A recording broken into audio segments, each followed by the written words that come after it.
Hi friends, আমি Arpita's kitchen and daily ব্লগে সবাইকে অনেক স্বাগত আর অনেক অনেক ভালোবাসা। আজকে মঙ্গলবারের সন্ধেবেলা এখন বাজে রাত 8:10-15 হবে।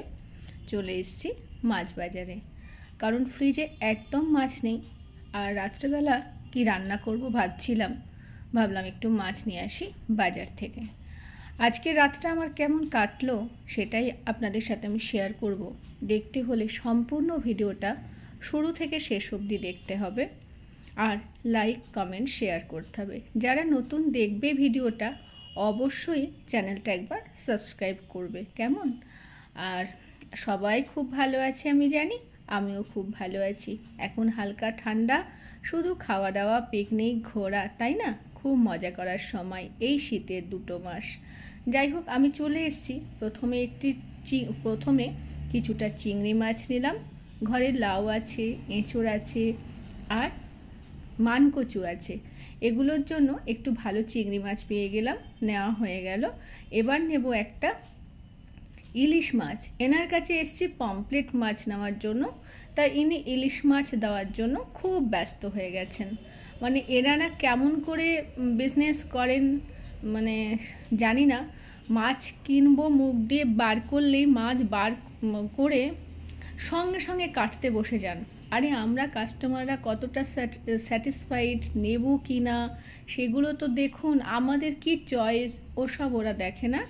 ওরা মানে খুব তাড়াহুড়ো করে কাটতে শুরু করে দেয়, এমনি ব্যাপার। যাই হোক, সেটাকে আমি রুখে দিয়েছি যে মাছ আমার পছন্দ নয়, সেটা আমি কেন নেব, তাই না? দিয়ে আমি অন্য ইলিশ মাছ নিলাম। যাই হোক, এই মাছটা অনেকটাই পছন্দ হয়েছে। এখন বাজার করাটাও খুব ডিফিকাল্ট হয়ে গেছে, বিশেষ করে মাছ টাছগুলো। সবজি তো কোনো ব্যাপার না, কাটার কিছু নেই, পছন্দ হলো না, নিলাম না। কিন্তু মাছ কিনতে গেলেই ওরা মানে মুখ দিয়ে বলবো এই মাছটা কত দাম, ওরা তার আগে ওজন করে কেটে ফেলবে, এমনি ব্যাপার। খুব সাবধানে মাছ কিনতে হয়। মাছটা নিয়ে এসেছি, কাঁচা মাছ, খুব ভালো, আর সঙ্গে ইলিশ মাছের তেলটাও। আর এইটা চিংড়ি মাছটা বললাম, চিংড়ি মাছ নিয়েছি একটু বেশি করে। এটা আর খুললাম না, এটা এই সমেত ফ্রিজে রেখে দেবো, কারণ এখন অনেকটাই রাত হয়ে গেছে, প্রায় 9:15-20 হয়ে গেছে। যেটুকু মাছ আমার লাগবে সেটুকু মাছ নিলাম, আর বাকিটা ভালো করে ধুয়ে ডিপ ফ্রিজে রেখে দিলাম। ইলিশ মাছ খেতে সবাই ভীষণ ভালোবাসি, আর এই মাছগুলো যেহেতু কাঁচা ইলিশ বলে দোকানদাররা, আর মাছটা খুব সুন্দর সুগন্ধ। যারা পছন্দ করে, যারা করে না তাদের কাছে আলাদা ব্যাপার, তাই না? কিন্তু এটা আমরা খুব পছন্দ করি। ইলিশ মাছের তেলটাও বেশ অনেকটা বেরিয়েছে। আজকে ইলিশ মাছটা আমি কিভাবে রান্না করছি সেটাও আমার বন্ধুদের সাথে আমি শেয়ার করব, আর রাতের টাইমটা কিভাবে আমি কাটাচ্ছি সেটাও বন্ধুদের সাথে শেয়ার করব। আমি বেগুনটা কেটে নিয়েছি। কিভাবে কেটেছি সবাই দেখতে নিশ্চয়ই পাচ্ছ। কিভাবে কেটেছি বেগুনটা, আগে ভালো করে ধুয়ে নিয়েছি গোটা বেগুনটাকে, তারপর কেটেছি। বেগুনের সঙ্গে ইলিশ মাছের একটা সুন্দর কম্বিনেশন হয়। বেগুনের সঙ্গে ইলিশ মাছ, কাঁচকলা, কচুরও একটা সুন্দর কম্বিনেশন হয়। এইভাবে আমরা করে কিন্তু খাই। কখনো কখনো বেগুন, কাঁচকলা, গাটি কচু দিয়ে আমরা ইলিশ মাছের পাতলা ঝোলও খাই। কখনো শুধু বেগুন দিয়েও পাতলা ঝোল খাই। আজকে বেগুন দিয়ে সর্ষে বাটা দিয়ে করব। এটাও করি আমরা।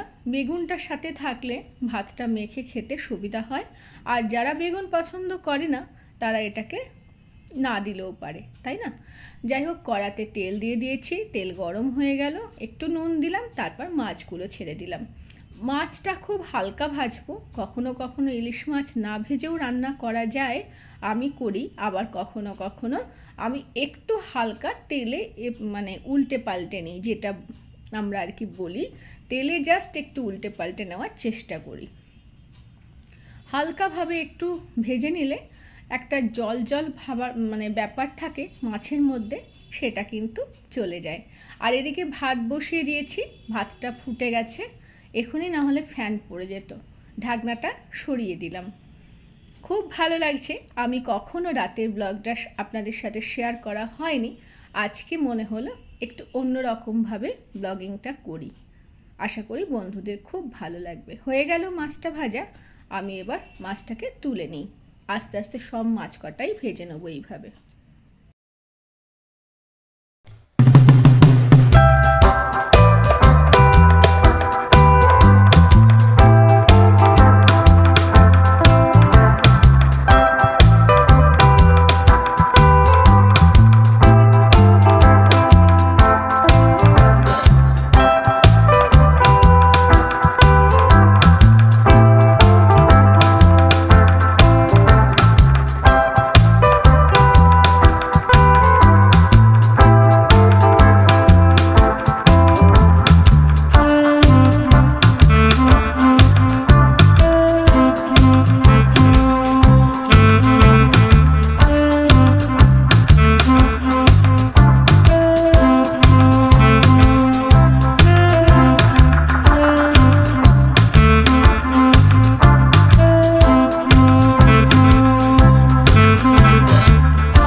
এবার মাছগুলো ভাজা হয়ে গেল সম্পূর্ণ, দিয়ে দিলাম মাছের তেলটা। মাছের তেলটা যখন কড়াই দিলাম তখন খুব গ্যাসটাকে একদম কমিয়ে নিলাম, কারণ গ্যাসটা বাড়িয়ে দিলে মাছের তেলটার উপরের অংশ পুড়ে যাবে, ভেতরে সেদ্ধ হবে না। আর এদিকে আমার হাজব্যান্ড ও একটু সর্ষে দুটো, সাদা সর্ষে আর কালো সর্ষেটা ঘুরিয়ে দিচ্ছে। আর ততক্ষণে আমার তেল ভাজা কমপ্লিট। গ্যাস কমিয়ে সবসময় তেলটাকে ভাজতে হবে আর সবসময় খুন্তি দিয়ে নাড়াচাড়া করতে হবে, না হলে পুড়ে গেলে কিন্তু স্বাদ নষ্ট হয়ে যাবে। এখন কড়াতে খুব অল্প তেল দিলাম, যেহেতু মাছগুলো ভাজা হয়ে গেছে।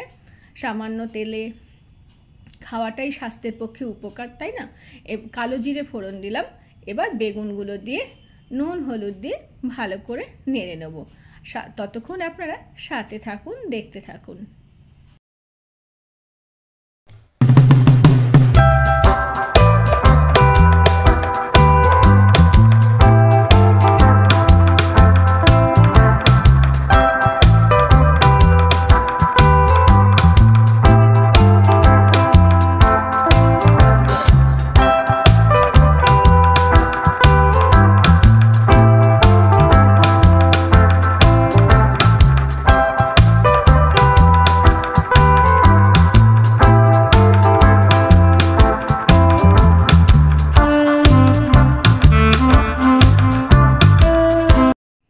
বেগুনগুলো ভালো করে ভাজা হয়ে গেল। এবার সাদা সর্ষে আর কালো সর্ষে আর কাঁচা লঙ্কার যে পেস্ট আমি বানিয়ে রেখেছিলাম সেটাকে ঢেলে দিলাম। সর্ষে পেস্ট দিয়ে কখনো কষতে নেই, আমি কখনো কষি না। ঢেলে দিলাম, গ্যাসটা আমার বাড়ানো আছে। এবার একটু আমার পরিমাণ মতন আমি জল ঢেলে দেবো। আজকে এটা শুকনো শুকনো করবো না। আর বন্ধুরা, এটা এসছে মেশো থেকে। আমার সোফাটা আগের দিন দেখিয়েছিলাম, সোফা কভার অর্ডার করেছিলাম, কিন্তু মনে হচ্ছে এটাকে রিটার্ন করে দেবো, কারণ যেটা ভেবেছিলাম ঠিক সেটা নয়। আমার সোফাটাকে গার্ড করতে পারবে না, এটা খুব পাতলা কাপড়। আবার কি নিচ্ছি পরে দেখাবো। যাই হোক, চলে এসেছি। বেগুনটা অর্ধেকের বেশি সেদ্ধ হয়ে গেছে। রান্নায় ফিরে এসেছি আবার। এবার মাছগুলোকে দিয়ে দেবো। একটু হলুদ আর একটু লাগতো বলে পরিমাণ মতন আরেকটু হলুদ দিয়ে দিলাম।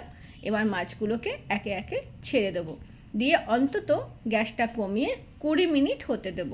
কারণ ইলিশ মাছটা যেহেতু হালকা ভাজা, ভালো করে সেদ্ধ না হলে একদমই খেতে ভালো লাগবে না। তাহলে বেগুনটা আর মাছটা ভালোভাবে সেদ্ধ হবে, মানে প্রপার কুক যেটা, সেটা হয়ে যাবে। এবার আমি এটাকে 20 মিনিট গ্যাসটা কমিয়ে রেখে দেবো, আরামসে হতে থাক। আর আমি ঝাল আর নুনটা টেস্ট করে দেখেছি, খুব সুন্দর হয়েছে। ততক্ষণে আমি অন্য কাজ সেরে নিই। কালকে সকালে যেহেতু পুঁই শাক রান্না করব ইলিশ মাছের মাথা দিয়ে, ঘুম থেকে উঠে ছেলে স্কুল, হাজব্যান্ডের অফিস, নানান কাজে সবজি কাটা খুব প্রবলেম হয়ে যায়। বিশেষ করে এই শাক সবজিগুলো একটু কাটতে সময় লাগে, তাই না? বটি নিয়ে বসতে হয়, চাকুতে ফটাফট হয় না। ওই জন্য আমি কি করছি, মাছটা হতে দিয়েছি 20 মিনিট ধরে। মাছটা হোক, ততক্ষণে আমি পুঁই শাক রান্না করতে যা যা সবজি লাগবে সমস্তটা কেটে রাখবো। রাতে কেটে রাখলে সকালবেলা উঠে ভালো করে ধুয়ে আমি তাড়াহুড়ো করে বসিয়ে দিতে পারবো, তাই না? চলুন সবজিটা কেটে নিই।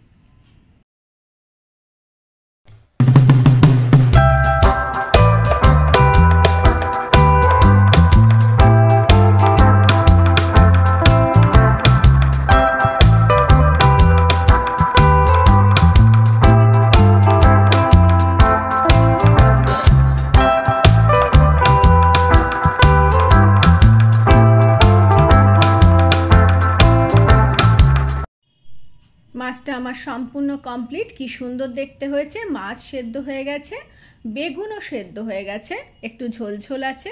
ঝোল না রাখলে খাওয়া যাবে না। আপনাদের কেমন লাগছে দেখতে একবার কমেন্টে জানাবেন। খাওয়া দাওয়া কমপ্লিট। এবার চলে এসেছি ব্যালকনিতে। সত্যি কথা বলতে এখানে তেমন ঠান্ডা এখন নেই, খুব ভালো লাগছে ওয়েদারটা। যেন রান্নাঘরে এতক্ষণ থেকে রান্নাঘরের কাজ করে প্রাণ ভরা নিঃশ্বাস নেওয়া যায় ব্যালকনিতে, তাই না? এরা ওপেন ব্যালকনি, খুব মিষ্টি একটা হালকা ঠান্ডা ঠান্ডা ভাব আছে। আর দূরে দেখুন, যেটুকু ক্যামেরায় দেখা যাচ্ছে একটু কুয়াশা কুয়াশা ভাব আছে, কিন্তু ওয়েদারটা খুব মনোরম লাগছে। সত্যি বলতে কি সেই ঠকঠকে কাপা শীতটা কিন্তু এখনও পড়েনি, তাই না? ওটাকে আমি খুব ভয় পাই। এরম নর্মাল মনোরম ওয়েদার থাক, অত কনকনে ঠান্ডা না পড়লেই ভালো। যাই হোক, আজকে রাতের ব্লগটা কেমন লাগলো আমাকে কমেন্টসে জানাবেন। আর যখনই ব্লগ দেখবেন বা কোনো ভিডিও দেখবেন, সে আমার হোক বা যার, সম্পূর্ণ ভিডিওটা ওয়াচ করবেন, এটা আমার রিকোয়েস্ট থাকলো। লাইক কমেন্ট করবেন, শেয়ার করবেন আর সাবস্ক্রাইব করে রাখবেন। আর সবাইকে আমার তরফ থেকে প্রাণ ভরা ভালোবাসা। এতক্ষণ সাথে থাকার জন্য অনেক অনেক ধন্যবাদ। ভালো থাকবেন, সুস্থ থাকবেন। আজকের মতন টাটা।